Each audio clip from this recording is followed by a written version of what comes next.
ब्रज के रसिक महापुरुषों ने अपनी वाणी में राधा कृष्ण की लीलाओं का विशद वर्णन किया है, जो प्रेम रस पिपासु कृष्णानुरागी साधकों की निधि है। परंतु वर्तमान युग के परमाचार्य जगत गुरु श्री कृपालु जी महाराज के द्वारा प्रकटित रसमय साहित्य की विलक्षणता कुछ और ही है। इनमें वर्णित रस वैलक्षण्य एवं नाम, रूप, गुण व लीला माधुर्य का निरूपण अनुपमेय है तथा साहित्यालंकार की उत्कृष्टता, भाषा की सरलता, प्रेम तत्व की सरसता तथा साधना भक्ति के वर्णन की विशिष्टता अद्वितीय है। श्री महाराज जी ने जीव कल्याणार्थ हजारों पद, 600 से अधिक नाम संकीर्तन, 11,111 राधा गोविंद गीत के दोहे तथा युगल रस आदि ग्रंथों को सहज ही प्रकट किया है। आइए हम लोग भी उनकी अलौकिक रसमयी वाणी की मधुरिमा का पान करें।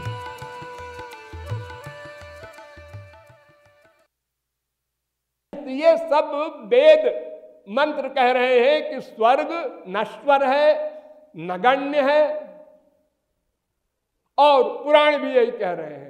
दुखोदरका स्तमोनिष्ठा क्षुद्रानंदा शुचार्पिता आद्यंतवंत एवैषाम लोका कर्म विनिर्मिता। भागवत 11वें स्कंद के 14वें अध्याय का 11वां श्लोक।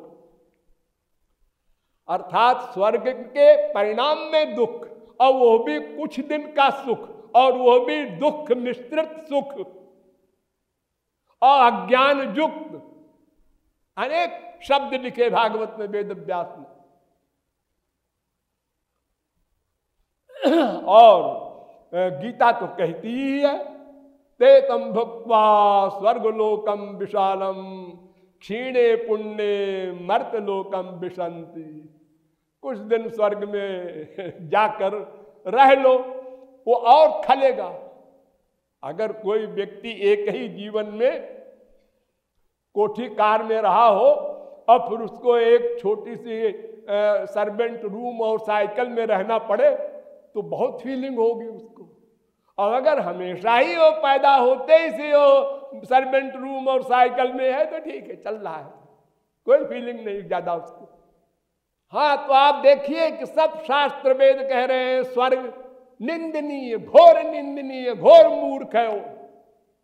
लेकिन उसी वेद में अनंते स्वर्गे लोके जेये प्रतिष्ठति प्रतिष्ठति, केनोपनिषद चौथे खंड का 9वां मंत्र। अर्थात अनंत काल के लिए आपको स्वर्ग मिल जाएगा। इस स्वर्ग का अर्थ है वैकुंठ, और शब्द लिखा है स्वर्ग। अस्माल् लोकादुत्क्रम्य अमुष्मिन् लोके स्वर्गे सर्वान् कामान् आप्त्वा मृतः समभवत् समभवत्। ऐत्रेय उपनिषद, ये ऋग्वेद संबंधी उपनिषद है, और केनोपनिषद सामवेद संबंधी उपनिषद है। ये ऐत्रेय उपनिषद ने 3रे अध्याय का पहले खंड का चौथा श्लोक है। ये कह रहा है कि वो महापुरुष जो भगवत प्राप्ति कर लेता है वो अस्माल लोकात, इस लोक से परे जाकर स्वर्ग लोक में सदा को आनंदमय हो जाता है।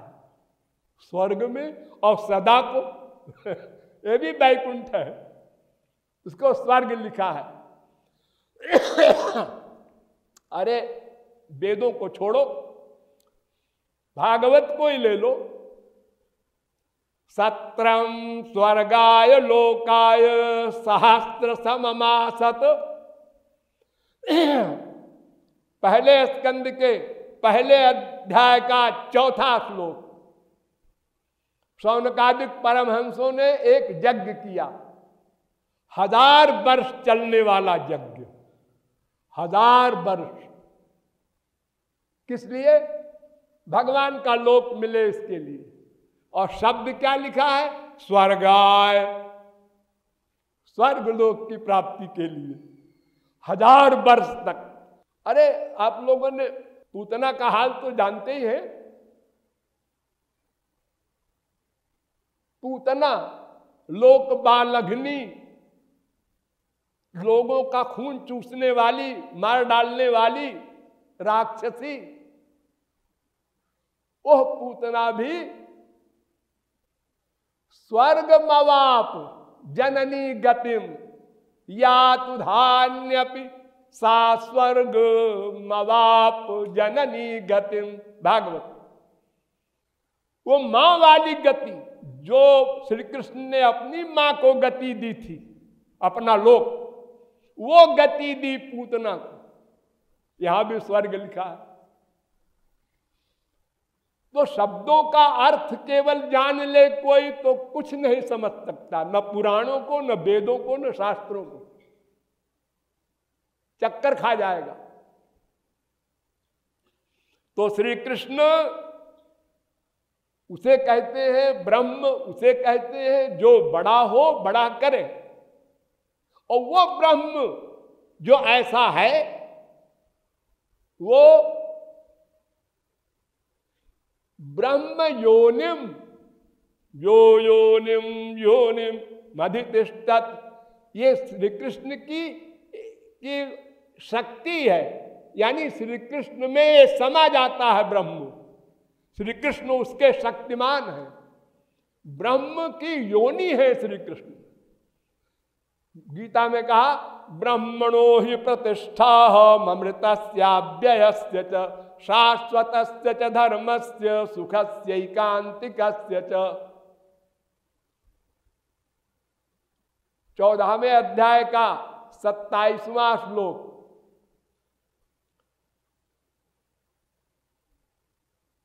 अर्थात वो ब्रह्म जो सबसे बड़ा है और सबको बड़ा करता है, वो श्री कृष्ण का अंश है। ताहार अंगेर शुद्ध किरण मंडल, उपनिषद कहे तारे ब्रह्म सुनिर्मल। गौरांग महाप्रभु कहते हैं कि जिसको लोग परम ब्रह्म कहते हैं, वो श्री कृष्ण के शरीर की लाइट है, उसको परम ब्रह्म कहते हैं। हाँ, और देखो श्री कृष्ण के 3 स्वरूप तो हैं, सच्चित आनंद। आप लोग सुने होंगे सच्चिदानंद भगवान, लेकिन ये ऐसे कहने के हैं। असली नाम एक है, क्या? आनंदो ब्रह्मेति विजानात आनंदाध्येव कल्पिमानि भूतानि जायन्ते आनंदेन जातानि जीवन्ति आनंदम प्रयन्त्यभिशं विशन्ति। वेद कह रहा है। श्वेता चतुरोपनिषद की जगह अब आया तैत्तिरीयोपनिषद। तैत्तिरीयोपनिषद में भगवान ने कहा कि आनंद ही ब्रह्म है, ब्रह्म में आनंद है। ऐसा तो लोग बोलते हैं, जैसे बोलते हैं समुद्र में पानी भरा है। तो समुद्र कोई बर्तन है क्या? अरे वो जल निधि है, जल का बड़ा भारी भंडार, उसको जल निधि कहते हैं, उसमें जल है। अरे भाई, किसी बर्तन में कोई चीज हो तो बर्तन अलग है, वो चीज अलग है, ऐसा नहीं है। भगवान में आनंद है, ऐसा नहीं है। आनंदो ब्रह्म, आनंद ब्रह्म है। रसो वै सह, दूसरे बल्ली का 7वां अनुवाक रसो वै सह। तो जब आनंद ही ब्रह्म है तो ये सच्चित क्या होगा इसका? ध्यान दो, सत विशेषण, आनंद विशेष्य, सत आनंद, चित आनंद, आनंद ब्रह्म उसका विशेषण है। जैसे काला घोड़ा, तो काला विशेषण है और घोड़ा जो है विशेष्य है। तो सत और चित ये आनंद के विशेषण हैं। कैसे? आनंद सत है अर्थात नित्य है। संसार का आनंद अनित्य है, लिमिटेड है। दो गड़बड़ी, एक से एक बड़ा आनंद होता है संसार में, तो एक तो आनंद लिमिटेड है और दूसरे वो भी सदा नहीं रहता। रसगुल्ला खाया, हाँ आनंद मिला, हाँ दूसरा रसगुल्ला, आनंद कम, तीसरा और कम, चौथा खत्म, आनंद ही खत्म हो गया। और जो आनंद सत है असली श्री कृष्ण, वो सदा रहता है। नंबर 2, वो चित भी है। चित माने चेतन, यानी दूसरे को भी आनंद दे और श्री कृष्ण को भी आनंद दे, ऐसा आनंद है, ऐसा वो चित है। तो वास्तव में भगवान का एक नाम, एक रूप, एक तत्व आनंद। भगवान कहो चाहे आनंद कहो। और चूंकि सारा संसार आनंद चाहता है, चींटी से लेकर ब्रह्मा तक, घोर नास्तिक, घोर महापुरुष कोई हो, केवल आनंद चाहता है, बिना किसी के सिखाए पढ़ाए। नेचुरल पैदा हुआ तो बोला आनंद दो, है? ऐसा कौन बोलता है? अरे रोया, हाँ क्यों रोया? पैदा होने में कष्ट हुआ इसलिए रोया, दुख को निकाल रहा है। इस बहाने वो कह रहा है अरे हमको आनंद चाहिए, ये क्या मिल गया पहले ही पहल दुख। हाँ? तो सब आनंद चाहते हैं, क्यों आनंद के अंश है। बड़ी सीधी सी बात। तो हमको अपने अंशी से आनंद मिलेगा, बस सीधी सी बात। देखो, एक ये मिट्टी का ढेला है, एक इसका अंश है मिट्टी का। तो ये मिट्टी से प्यार करेगा, नेचुरल प्यार करेगा। कहा ये तो मिट्टी से अलग है। अलग इसलिए है कि तुमने हाथ से पकड़ रखा है, छोड़ दीजिए, बात अपने आप पृथ्वी में मिल जाएगा, पृथ्वी खींच लेगी। इसी प्रकार हम भगवान के अंश हैं, लेकिन माया ने पकड़ रखा है, इसलिए हम भगवान से विमुख हैं। अगर हम भगवान को सरेंडर कर दें, शरणागत हो जाएं, तो माया हट गई, अपने आप जीवात्मा परमात्मा का मिलन हो जाएगा। कुछ करना धरना नहीं है। सरेंडर माने कुछ न करना। ये कर करके हम परेशान हैं।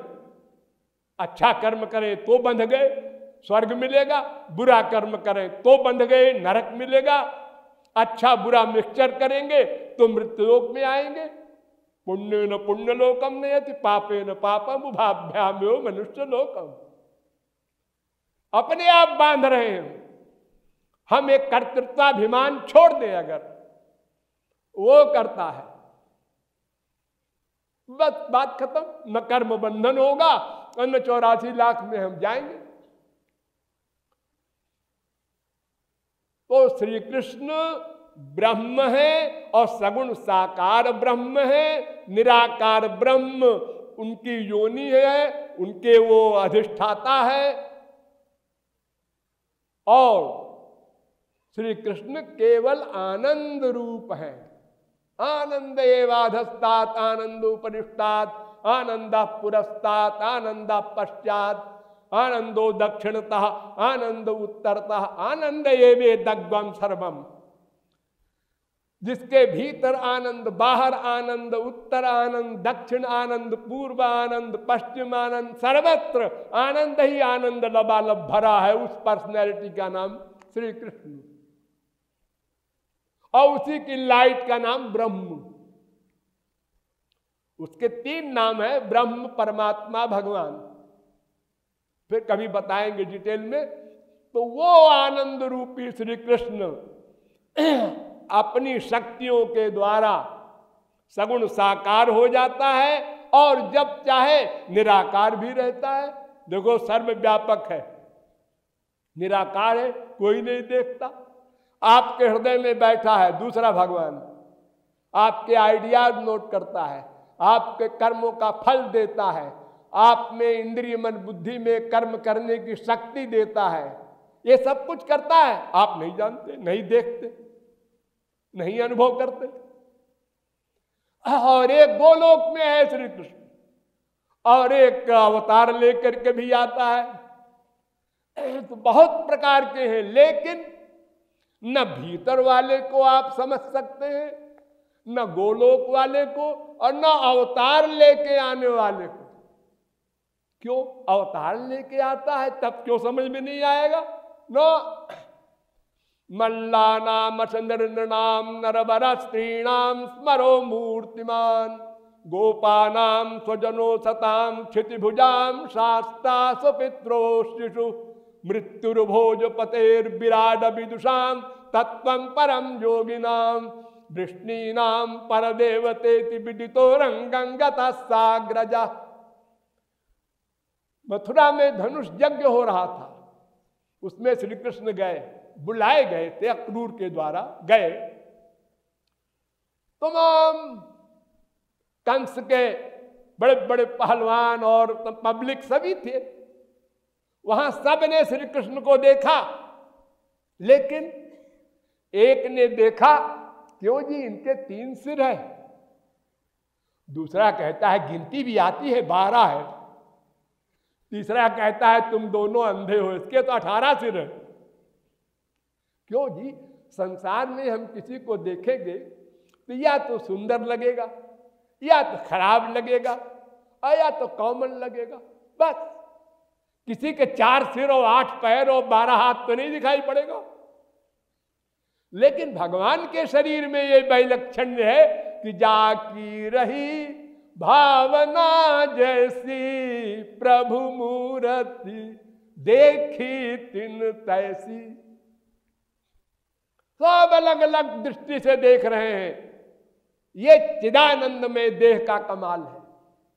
संसार में ऐसा कभी कहीं नहीं हो सकता कि किसी के सिर आंख कान नाक मुंह हजारों दिखाई पड़े। पागल की बात अलग है, जो नॉर्मल आदमी है उसको ऐसा नहीं अनुभव में आएगा किसी को भी देखकर। तो भगवान अवतार लेके आएंगे तो हमारा क्या लाभ होगा और दिमाग खराब होगा। जब इसी ब्रज में श्री कृष्ण आए, हम लोग भी थे, हम लोगों ने क्या कहा, ए लफंगा नंबर 1, ए लड़कियों के पीछे पीछे घूमता रहता है, ए लोगों को तंग करता है, किसी को कुछ किसी को कुछ, किसी की मटकी फोड़ किसी का है। उसी समय दुर्वासा कहे ए चुप, भगवान है क्या, ये बुढ़ा भी पागल हो गया, भगवान कहता है इनको। उस समय हम लोगों ने यही कहा। अब वो चले गए तो हरे कृष्णा कृष्णा कृष्णा हरे हरे ये करते हैं। जब संत लोग चले जाते हैं तब उनकी पूजा करते हैं। जब संत लोग रहते हैं तो उसमें ऐसा है कि मेरा ख्याल ऐसा है कि उनको भी रिएक्ट कर देते हैं हम लोग। हमारा स्वभाव है, अपने से बड़ा कोई बुद्धिमान है ऐसा हम मानने को तैयार नहीं। राधे राधे गोविंदा, राधे राधे गोविंदा, राधे राधे गोविंदा, राधे राधे गोविंदा, राधे राधे गोविंदा, राधे राधे गोविंदा।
राधे गोविंदा गोविंदा गोविंदा गोविंदा राधे राधे गोविंदा गोविंदा गोविंदा गोविंदा राधे राधे गोविंदा गोविंदा गोविंदा गोविंदा राधे राधे गोविंदा ओ राधे राधे गोविंदा राधे राधे गोविंदा राधे गोविंदा राधे राधे गोविंदा ओ राधे राधे गोविंदा ओ राधे राधे गोविंदा ओ राधे राधे गोविंदा ओ राधे राधे गोविंदा ओ राधे राधे गोविंदा ओ राधे राधे गोविंदा ओ राधे राधे गोविंदा ओ राधे राधे गोविंदा ओ राधे राधे गोविंदा ओ राधे राधे गोविंदा ओ राधे राधे गोविंदा ओ राधे राधे गोविंदा ओ राधे राधे